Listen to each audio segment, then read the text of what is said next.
రండి మేడం చూపిస్తాను అని చెప్పి అర్చన అవనిని తీసుకొని ఇంటి బయటకు వస్తుంది. చూడండి మేడం, అడుగులు నల్లగా కనిపిస్తున్నాయి అని అర్చన అంటూ ఉంటుంది. అవని అడుగుల వైపు చూసి, అర్చన అలా ఏం లేవు కదా, నాకేం కనిపించట్లేదు కదా అని చెప్పి అవని అంటూ ఉంటుంది. ఇందాక నాకు కనిపించాయి మేడం అని చెప్పి అర్చన అంటూ ఉంటుంది. ఆ మాయ అడుగులు నల్లగా కనిపిస్తుంటే నాకు ఏదో చెడు ప్రభావం కనిపిస్తుంది మేడం అని చెప్పి అర్చన అంటూ ఉంటుంది. అర్చన, నువ్వు అనవసరంగా మాయ మేడంని అపార్థం చేసుకుంటున్నావు. ఆవిడ ఇంట్లోకి వచ్చింది, జ్యూస్ తాగింది, వెళ్ళిపోయింది అని చెప్పి అవని అక్కడి నుంచి వెళ్ళిపోతుంది. ఇక అర్చన అన్నపూర్ణదేవి విగ్రహం దగ్గరకు వెళ్ళి, అమ్మ అన్నపూర్ణదేవి, ఆ మాయ నడిచిన అడుగులు నల్లగా కనిపించాయి, ఎందుకో అది అపశకనంలా అనిపిస్తుంది, ఎందుకో ఆ మాయ డిఫరెంట్గా అనిపిస్తుంది అని చెప్పి అర్చన మనసులో అనుకుంటూ ఉంటుంది. ఆ అడుగులు నా కళ్ళకు కనిపించాయి, అమ్మ చూసే సమయానికి మాయమైపోయాయి, అందుకే అమ్మ నేను చెప్పినా కూడా నమ్మట్లేదు, ఎందుకైనా మంచిది ఆ మాయ విషయంలో కాస్త జాగ్రత్తగా ఉండాలి అని చెప్పి అర్చన అన్నపూర్ణదేవి ముందు మనసులో అనుకుంటూ ఉంటుంది. ఇక మరోవైపు మాయ కోపంగా ఇంటికి వెళ్తుంది. ఇంకా అవని వాళ్ళ ఇంట్లో ముక్కు పుడకను తీసుకుందాం అనుకునేసరికి అగ్నికీలలు ఎగసి పడటం ఇదంతా కూడా మాయ గుర్తు చేసుకుంటూ తన రూమ్లోకి వెళ్ళి కోపంగా డోర్ని విసిరి కొట్టి జటాయు అని చెప్పి గట్టిగా పిలుస్తుంది. ఇక దాంతో మాయ నల్ల రంగు చీరలోకి మారిపోతుంది. ఇక అద్దంలోకి వెళ్ళి, స్వామి, సోదరులారా, సోదరిమణులారా, అందరూ ఒక దగ్గరికి రండి అని చెప్పి మాయ పిలుస్తూ ఉంటుంది. ఇక అడవి మనుషులు అంతా కలిసి ఒక దగ్గరకు వస్తారు. స్వామి, మాయ అందరినీ ఒక దగ్గర సమావేశం అవ్వమంది అని చెప్పి అడవి మనుషులు చెప్తూ ఉంటారు. ఇక అక్కడ ఒక కుండ కనిపిస్తుంది. ఆ కుండ దగ్గరకు అడవి మనుషులు, సామి అందరూ కూడా వెళ్ళి నుంచుంటారు. ఇక ఆ సామి ఏదో మంత్రం చదవటంతో ఆ కుండలో నీటిలో మాయ మొహం కనిపిస్తూ ఉంటుంది. మాయను చూసిన అడవి మనుషులంతా కూడా సంతోషపడుతూ ఉంటారు. అందరూ ఎలా ఉన్నారు అని మాయ అడుగుతూ ఉంటుంది. మేము బాగానే ఉన్నాం మాయా, నీ రాక కోసం ఎదురు చూస్తున్నాము, కార్యసిద్ధి పూర్తి చేసుకొని త్వరగా నువ్వు ఇక్కడికి వచ్చేయమ్మా అని చెప్పి అడవి మనుషులు మాయకు చెప్తూ ఉంటారు. నేను కూడా ఆ పనిలోనే ఉన్నాను అని చెప్పి మాయ చెప్తూ ఉంటుంది. మాయా, మన అడవి తల్లిని చూడు, అమ్మవారి విగ్రహము, అమ్మవారి కిరీటము, చేతిలో త్రిశూలం అన్నీ కూడా అమ్మవారికి చేరాయి, కానీ ఒకే ఒక్క ముక్కు పుడక అమ్మవారిని చేరలేకపోయింది అని చెప్పి సామి మాయకు చెప్తూ ఉంటాడు. ముక్కు పుడకను త్వరగా తీసుకొనిరా, నువ్వు సాధిస్తావు మాయా అని చెప్పి సామి చెప్తూ ఉంటాడు. అప్పుడు మాయా, నేను కూడా అదే పనిలో ఉన్నాను, ఈరోజు నా మంత్రశక్తిని ఉపయోగించి ముక్కు పుడకను తీసుకుందాం అనుకున్నాను, కానీ ముక్కు పుడకను తీసుకోలేకపోయాను అని చెప్పి మాయ చెప్తూ ఉంటుంది. ఆ ముక్కు పుడక చాలా పవిత్రమైంది, ఒక మహిమాన్విత శక్తి కలిగిన ముక్కు పుడక అది, దాన్ని సొంతం చేసుకోవటం అంత ఈజీ కాదు.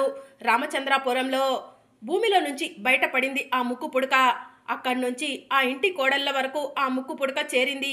ఆ ముక్కు పుడక నువ్వు సొంతం చేసుకోవాలంటే నీకు ఆ వేదవతి కుటుంబానికి ఏదో ఒక సంబంధం ఉండాలి మాయా, నువ్వు త్వరగా ఆ ఇంటి కోడలు అవ్వు అని చెప్పి అడవి దొర చెప్తూ ఉంటాడు. సరే స్వామి, నేను కూడా ఆ ప్రయత్నంలోనే ఉన్నాను అని చెప్పి మాయ చెప్తూ ఉంటుంది.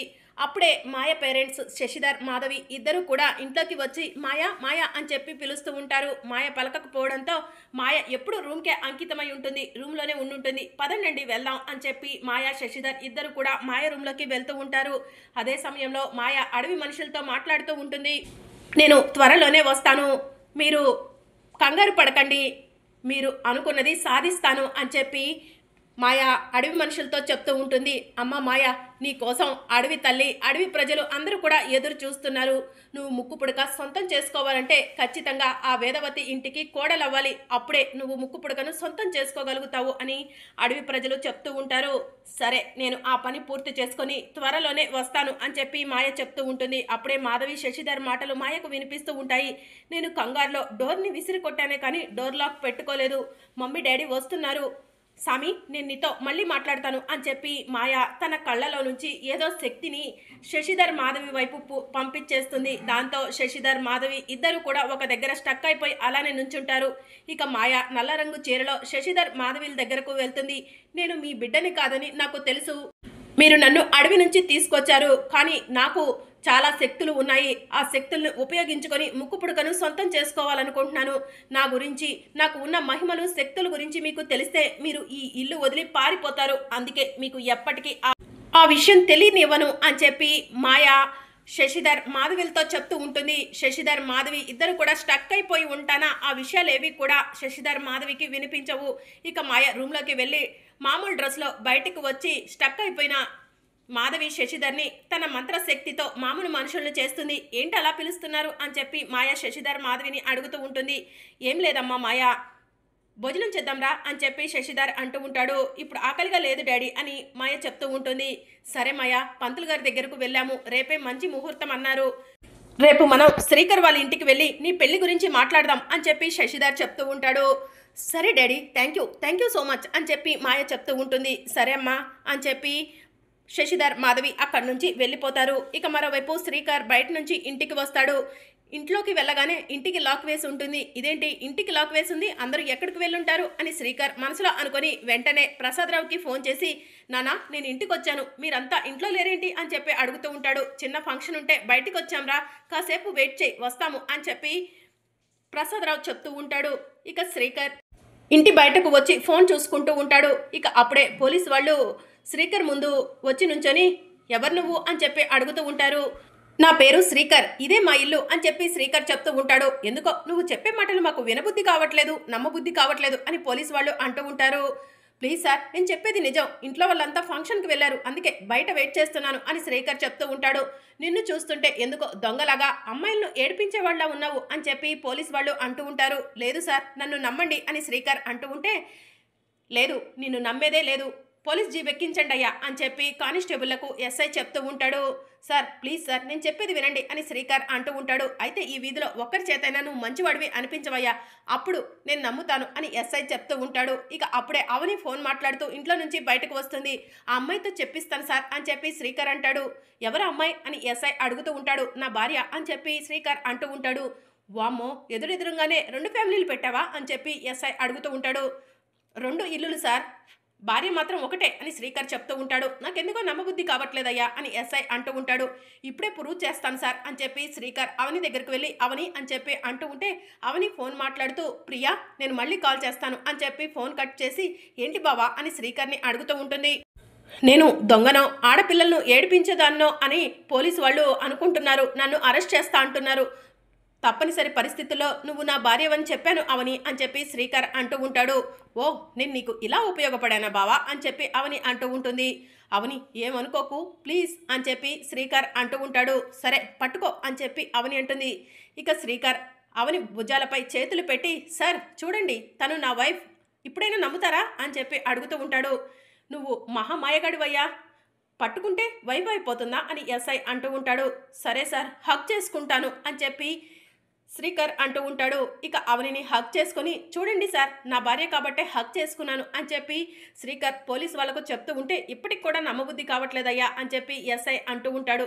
సరే మీరు నమ్మే విధంగా నా భార్యకు ముద్దు పెడతాను అని చెప్పి శ్రీకర్ అవనిని దగ్గరికి తీసుకొని అవని నుదుటిపై ముద్దు పెడుతూ ఉంటాడు. ఇప్పటికైనా అవని నా భార్యని నమ్ముతారా సార్ అని చెప్పి శ్రీకర్ అడుగుతూ ఉంటే, నమ్ముతామయ్యా, పదండి వెళ్దాం అని చెప్పి ఎస్ఐ కానిస్టేబుల్ను తీసుకుని అక్కడి నుంచి వెళ్ళిపోతాడు. ఇక శ్రీకర్ అవనికి మరొకసారి ముద్దు పెట్టడం కోసం అవనిని దగ్గరికి తీసుకోబోతూ ఉండగా పోలీసు వాళ్ళు వెళ్ళిపోయారు, వదిలిపెట్టు అని చెప్పి అవని అంటూ ఉంటుంది. ఇంకొకసారి అవని అని శ్రీకర్ అంటూ ఉంటే, ఇంకొకసారి లేదు ఏం లేదు, ఒకసారి అటు చూడు అని చెప్పి అవని అంటుంది. అప్పుడే వేదవతి వాళ్ళు ఫంక్షన్ నుంచి నడుచుకుంటూ ఇంటికి వస్తారు. అవని శ్రీకర్ని అలా చూసి, వామ్మో ఏంట్రా మేము ఇంట్లో లేకపోయేసరికి ఆ అవనికి అంత దగ్గర అయిపోతున్నావు అని చెప్పి కృష్ణబాబు అంటూ ఉంటాడు. అమ్మా అది అది అని చెప్పి శ్రీకర్ వేదవతి దగ్గరికి వెళ్తూ ఉంటాడు. ఇక అప్పుడే సిగ్గులేదా అవని, రోడ్డు మీద ఏంటి పరాచకాలు అని చెప్పి నిహారిక అవనిని అంటూ ఉంటుంది. సిగ్గుండాల్సింది నాకు కాదు ఆయనకి, నేనేమి ఆయన దగ్గరికి వెళ్ళలేదు, ఆయనే నా దగ్గరికి వచ్చారు అని చెప్పి అవని అంటుంది. అవని వాడొస్తే మాత్రం నువ్వు ఎలా రాణిస్తావు అని చెప్పి వేదవతి అంటుంది. చి సిగ్గులేదారా, ఏంట్రా రోడ్డు మీద ఈ పనులు అని చెప్పి కృష్ణబాబు శ్రీకర్ని అంటూ ఉంటాడు. నేను చెప్పేది వినరా అని శ్రీకర్ అంటూ ఉంటాడు. ఏంటి కృష్ణ అలా మాట్లాడుతున్నావు, నీకంటే 3 పూట్ల భోజనం దొరుకుతుంది కాబట్టి నీకు ఎలాంటి ప్రాబ్లం లేదు, కానీ శ్రీకర్కి ఒక్క పూట కూడా దొరకట్లేదు కదా, అందుకే వెళ్తున్నాడు అని చెప్పి పెద్దిరాజు అంటూ ఉంటాడు. ఏంటి పెద్దిరాజు ఆ మాటలు అని ప్రసాదరావు అంటూ ఉంటాడు. ఏంటి మామయ్య గారు మీరు సిగ్గుపడుతున్నారు, ఫ్లాష్ బ్యాక్లోకి వెళ్ళిపోయారా ఏంటి అని చెప్పి పెద్దిరాజు అంటూ ఉంటాడు. ఆపవయ్యా పెద్దిరాజు అని ప్రసాదరావు అంటూ ఉంటే, నేను భోజనం గురించి మాట్లాడుతున్నాను మామయ్య గారు అని చెప్పి పెద్దిరాజు అంటూ ఉంటాడు. అవని శ్రీకర్ మీ ఇద్దరికి ఒక విషయం చెప్పాలి, మీ ఇద్దరు ఒక కమిట్మెంట్తో ఒకటైతే కనుక ఇలాంటి సమస్యలు ఉండవు కదా, నేను చక్క రోజు కలిసి ఉండొచ్చు కదా అని ప్రసాదరావు అంటూ ఉంటాడు. అవును మామయ్య గారు, మీరు చెప్పింది కరెక్ట్. భోజనానికి ఎలాంటి ఇబ్బంది ఉండదు అని చెప్పి పెద్దిరాజు చెప్తూ ఉంటాడు. పెద్దిరాజు అని చెప్పి ప్రసాదరావు అంటూ ఉంటే, నిజంగా నేను భోజనం గురించే మాట్లాడుతున్నాను మామయ్య గారు అని చెప్పి పెద్దిరాజు అంటూ ఉంటాడు.